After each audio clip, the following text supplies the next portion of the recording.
Hello, on se retrouve dans cette vidéo aujourd'hui pour parler des défis que j'ai rencontrés dans l'organisation de ce lancement. Il y aura une autre vidéo d'après lancement. Là, comme ça, tu as les défis que j'ai rencontrés dans la préparation du lancement. Il faut savoir que tu es aujourd'hui dans une vidéo qui fait partie d'un challenge 30 jours, une vidéo par jour, où je te présente chaque jour ce que je fais pour préparer le lancement de ma formation en ligne qui aura lieu début février, avec un événement que je crée qui aura lieu le 29, 30, 31 janvier, qui est un challenge de 3 jours pour aller vendre ta première formation en ligne.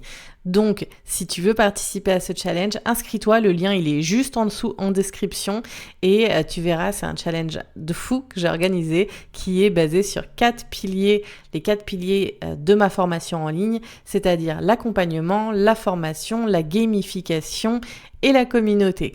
Je t'en dis pas plus parce que c'est pas le sujet de cette vidéo-là, mais rejoins le challenge, inscris-toi, tu vas voir, ça va être fou.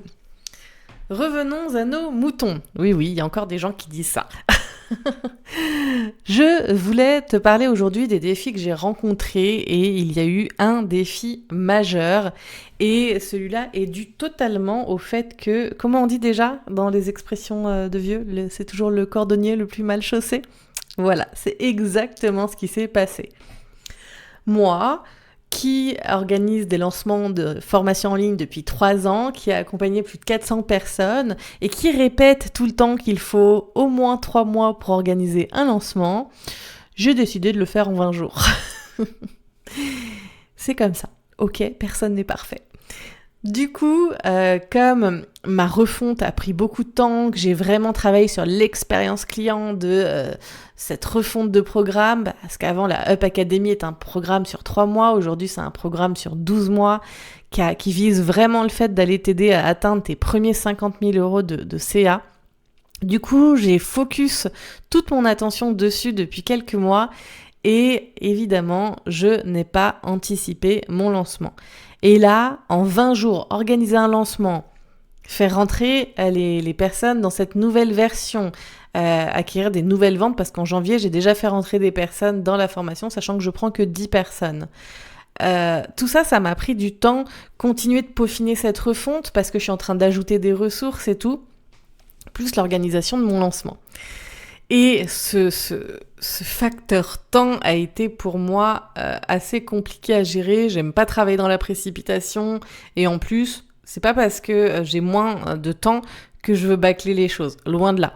Je suis toujours partisan du faut faire simple. Donc, il y a déjà des choses qui étaient mises en place. Aujourd'hui, j'ai quand même des routines. J'ai quand même des choses que je fais rapidement. Je suis pas toute seule aussi. Donc, j'ai une personne qui s'occupe des automatisations qui est au Colomba et j'ai Fianatra qui est mon assistante. Mais malgré tout, pour moi, ça m'a provoqué un peu de stress et ça, j'aime pas ça. Donc, je sais que la prochaine fois, de toute façon, là, le but, c'est d'aller créer un process autour de ce lancement-là, de l'améliorer à chaque fois. Mais au dernier moment, c'est quelque chose que je n'aime pas. Et je pense que je vais trouver plein de choses à améliorer après parce que j'aurais été un peu trop vite sur certaines choses. Le deuxième défi que j'ai rencontré, c'est sur ce challenge que j'organise parce que je le voulais pas comme les autres. Je voulais pas que ce soit un challenge de 3 jours où je fasse 3 lives et puis c'est tout dans un groupe Facebook comme je fais d'habitude. Non. Je suis vraiment partie dans cet objectif avec l'académie, cette nouvelle version qui est vraiment totalement tournée vers le passage à l'action, qui va au-delà de réussir un lancement parce que c'est lancer, affiner, prospérer. Donc il y a, et vraiment je trouve que cette promesse-là est hyper honnête parce que, le marketing, le business, c'est ça. On va affiner, améliorer pour atteindre les résultats qu'on veut. Ça se fait pas en un claquement de doigts, malheureusement. Et je voulais que ce challenge-là, il fasse passer à l'action, qu'il fasse obtenir des résultats rapidement, mais surtout aussi qu'il fasse vivre une vraie expérience basée sur ces 4 piliers que je t'ai donnés un peu plus tôt dans la vidéo.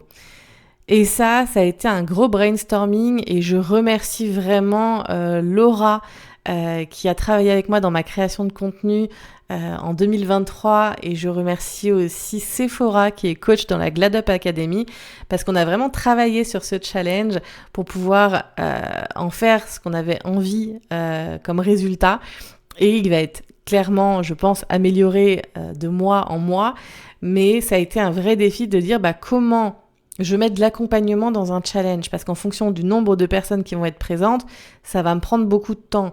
Comment je fais vraiment passer les gens à l'action? Comment je les pousse à être vraiment là en live? Alors, il y a une chose que j'ai fait et je peux pas encore te faire de retour, c'est que j'ai pas prévu de replay pour ce challenge. Ça peut être négatif parce que du coup, les gens qui peuvent pas être là vont pas s'inscrire. Mais par contre, les gens qui vont s'inscrire viendront. Donc, ça augmentera mon taux de présence. Ce qui est sûr, c'est que je l'ai pas fait par choix stratégique, je l'ai fait parce que le format ne le permet pas. Lors des 3 lives que je vais faire, il va y avoir du travail de groupe et du coup, clairement, le replay, il filme pas chaque groupe. C'est pas très intéressant de regarder le replay dans ce format-là. Donc, j'ai décidé qu'il n'y aura pas de replay tout simplement.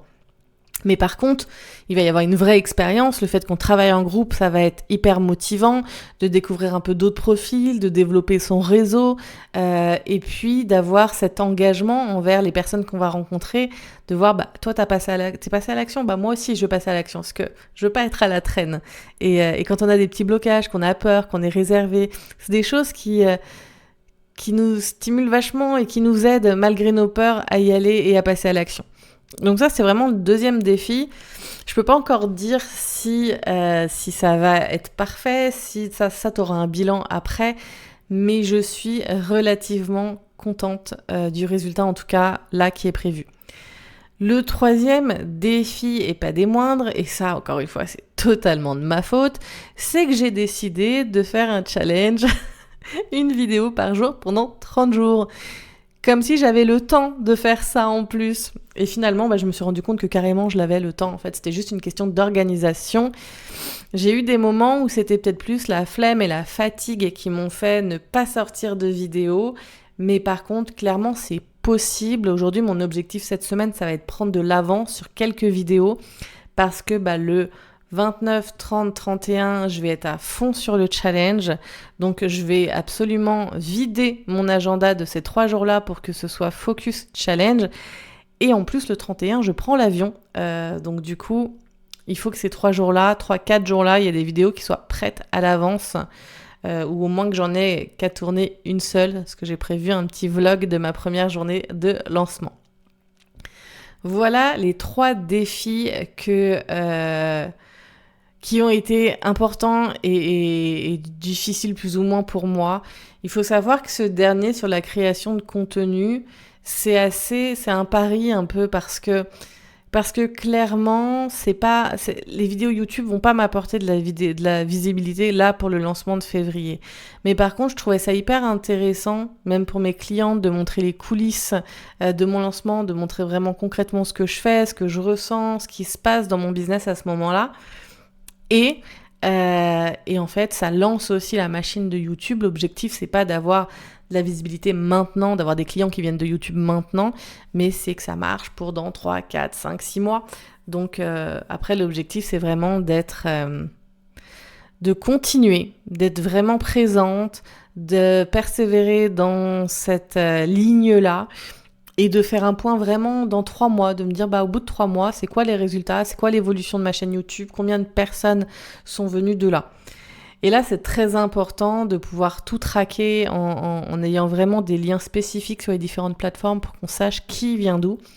Parce qu'encore une fois, ça va faire la différence, tu vas savoir si ce que tu fais, ça fonctionne ou pas et si ça vaut le coup de continuer ou pas. N'hésite pas à me dire si ce genre de vidéos que je fais en ce moment te plaisent pour savoir si je vais continuer à les faire ou pas. Ton avis m'intéresse. Voilà pour les défis que j'ai eus là dernièrement. Ce sont les 3 principaux et qui auraient pu totalement être anticipés avec plus d'organisation et plus de temps. Et c'est pour ça que je le dis, allez voir ma vidéo sur le rétro-planning, je vous la mettrai en dessous, téléchargez le rétro-planning que je vous offre et vous verrez en fait que clairement si on s'y prend à l'avance, qu'on remplit bien le rétro-planning, il n'y a pas tout ce stress, on n'est pas obligé de travailler autant, il n'y a pas toute cette fatigue et tout. Donc, très important. Voilà pour cette vidéo du jour, les défis que j'ai rencontrés et on se retrouve demain pour la prochaine vidéo. Je vous souhaite une bonne fin de dimanche ou peu importe le jour où vous me regardez, une bonne journée et je vous dis à demain.